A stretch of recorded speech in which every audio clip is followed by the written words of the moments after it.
Bonjour et bienvenue dans une nouvelle vidéo. Aujourd'hui, on se retrouve pour répondre à l'une de vos questions qui revient le plus souvent, qui est comment manger intuitivement lorsque l'on est invité. Parce qu'on est bien d'accord que quand on est à la maison, c'est plus simple. Si on a envie de commencer par le dessert, on commence par le dessert. Si on a envie de se commander autre chose, on se commande autre chose. On se fait ce que l'on veut à manger. Et c'est vrai que quand on est invité, ça peut être problématique pour plusieurs raisons. Déjà, la première problématique qui peut se poser quand on est invité, c'est de terminer le repas en ayant trop mangé parce qu'on a goûté de tout et parce qu'on savait pas forcément comment aller s'enchaîner les plats. Moi, ce que je peux vous conseiller quand c'est possible, c'est quand vous arrivez chez la personne, ou même en amont si ça n'a pas été déjà fait, tout dépend de chez qui vous êtes invité en fait. Vous allez voir que selon les personnes chez qui on va, on est plus ou moins à l'aise et on peut plus ou moins poser ce genre de questions. Donc tout va dépendre en fait de la situation de chacun. Là c'est vraiment des conseils généraux que je vous donne et pas personnalisés en fonction de la situation. Mais on va dire que la première chose à faire éventuellement si c'est possible, ça va être quand vous arrivez chez la personne de faire un peu le filou quoi. Vous arrivez de dire «Ah ça sent bon, qu'est-ce que t'as préparé de bon?» ou un truc dans le genre «Ah mais je reconnais cette odeur, c'est quoi? Ça a l'air super bon». Bref, de broder autour d'une éventuelle odeur que ça se trouve vous ne sentez pas du tout. Juste pour essayer de savoir ce que la personne a pu préparer en plat pour que vous puissiez déjà vous projeter et vous dire ok, j'aime, j'aime pas. Si j'aime, le but ça va être au moment de l'apéro d'éviter peut-être de trop vous jeter sur l'apéro pour pouvoir garder une place au moins pour le plat qui risque de vous faire très très envie et de vous dire que voilà, si vous aimez pas, il y a plus de chances que vous en mangiez moins, voire que vous en mangiez peut-être pas du tout, ou juste une bouchée histoire de faire plaisir et de pas vexer éventuellement. Et là, à l'apéro, vous savez que déjà vous pouvez un peu plus envoyer. Mais attention, parce que en général, tout dépend pareil de chez qui vous êtes invité. Il se peut que après le plat, il y ait le fromage, il y ait le dessert, enfin, voilà, il peut y avoir un enchaînement, hein, donc on peut parfois se faire un peu avoir. C'est vrai qu'au départ on se dit bon, ça sert pas trop à grand chose non plus de demander, parce que c'est un peu gênant. Je pense que le jour où vous allez vivre la même expérience que moi j'ai vécue et que ça m'est arrivé plus d'une fois, hein, d'arriver chez la personne, d'avoir l'impression qu'on est en train de faire un apéro dînatoire, de manger jusqu'à rassasiement en fait, et puis de se rendre compte au bout de quelques heures que quand on nous dit à table, en fait, il y avait tout un repas de prévu après, sauf que là, je ne suis plus en capacité de manger parce que je ne veux tout simplement pas me forcer. L'autre problématique qui peut se poser quand on est invité, on est face à une situation où il y a plus de monde, plus de discussions, donc plus de distractions, et ça devient un peu plus compliqué de prendre le temps de se recentrer pour pouvoir savoir si on a encore envie de manger, si on a encore envie de manger cet aliment-là, de pouvoir répondre le mieux possible aux besoins de notre corps. Alors le but c'est pas non plus de se prendre trop la tête, mais de pouvoir quand même avoir cette phase où on est quand même un minimum dans son corps et qu'on n'est pas genre juste absorbé par la discussion en train de manger, manger, manger pour finalement se rendre compte que déjà à l'apéro on est full, full, full alors qu'on savait très bien qu'il y avait un repas qui nous tentait juste après et ça évite de se retrouver à la fin de la soirée à vivre un enfer parce que physiquement ça va pas du tout alors qu'à la base ça devait être quand même un moment cool. Donc pour pouvoir éviter le plus possible ce genre de situation, moi ce que je vous conseille, vous évitez le plus possible d'être focus, la tête dans l'apéro et de pouvoir vraiment prendre du recul, quitte à ce que vous y reveniez à chaque fois, mais le truc c'est qu'en y revenant à chaque fois, vous allez au moins vous poser la question de savoir est-ce que j'en veux encore, parce qu'il y a quand même un geste en plus à faire que si vous avez déjà tout pris dans votre main et que vous êtes comme ça. Autre chose qui peut vous piéger aussi, c'est que déjà au moment de l'apéro, l'alcool ou les jus de fruits, il y a des calories dedans. Alors en soi on s'en fout, l'histoire, il n'y a pas d'histoire de ça fait grossir, ça fait pas grossir. C'est dans le sens où vu que vous ingérez des calories, mine de rien, ça diminue votre faim.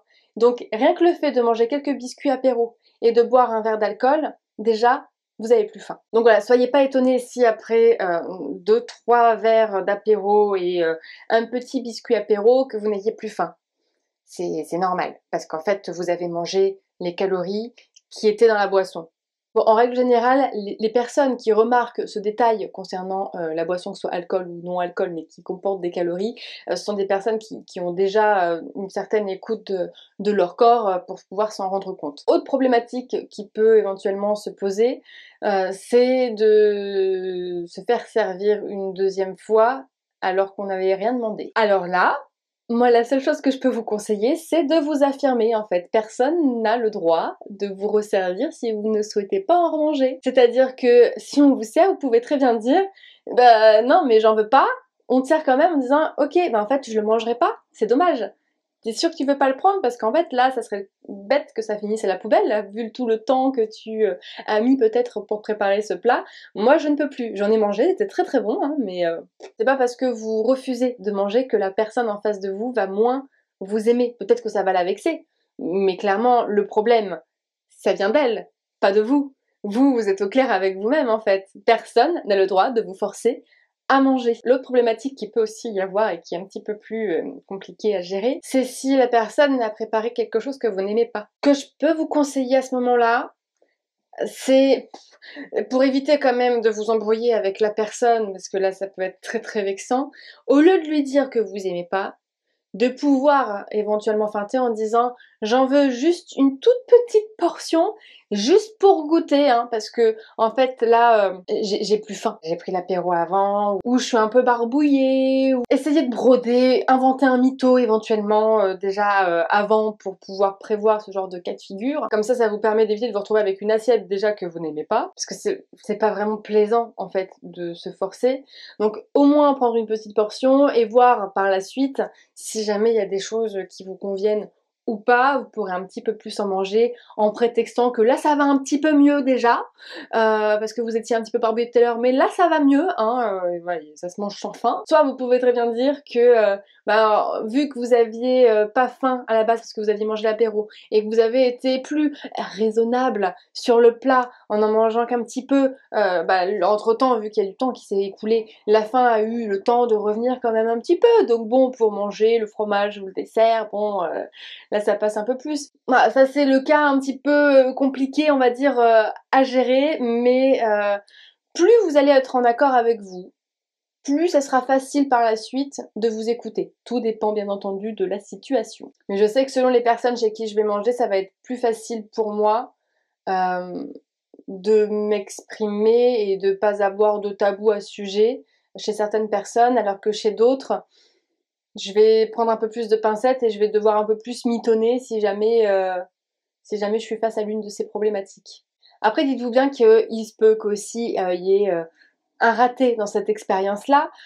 Cette expérience vous permettra simplement de pouvoir analyser à quel moment est-ce que vous auriez pu faire des choses différentes pour anticiper sur la prochaine situation similaire pour que vous puissiez peut-être un petit peu mieux la gérer, pour mieux la vivre. Mais quand il y aura des ratés, si jamais vous avez cette sensation à l'estomac de lourdeur ou ce genre de choses que vous avez trop mangé au fait, dramatisez pas, ça arrive à tout le monde de trop manger pour n'importe quelle raison que ce soit, hein, on a tous parfois trop mangé. Le but c'est de se dire que forcément vu que là vous avez apporté plus d'énergie que ce qu'il fallait au corps, la faim va tarder un petit peu plus sûrement à arriver pour le prochain repas. Le but ça sera, comme ce que je vous apprends dans toutes les vidéos là depuis le 1er janvier, de ne pas vous forcer si vous n'avez pas faim sur l'un des repas. Alors ça peut être compliqué si jamais on enchaîne des repas où on est invité, chose que je vous déconseille fortement de faire pour pouvoir essayer d'anticiper cette situation le plus possible. Donc je pense avoir fait le tour. Si il me manque des infos, n'hésitez pas à me poser la question. J'y répondrai peut-être dans une prochaine vidéo qui sera un petit peu plus courte, mais c'est pas grave, au moins vous aurez la réponse et la réponse sera en public pour que tout le monde puisse y avoir accès. Et puis en attendant qu'on se revoie demain dans une nouvelle vidéo, je vous laisse comme d'habitude la liker, la partager et puis vous abonner surtout si c'est toujours pas fait.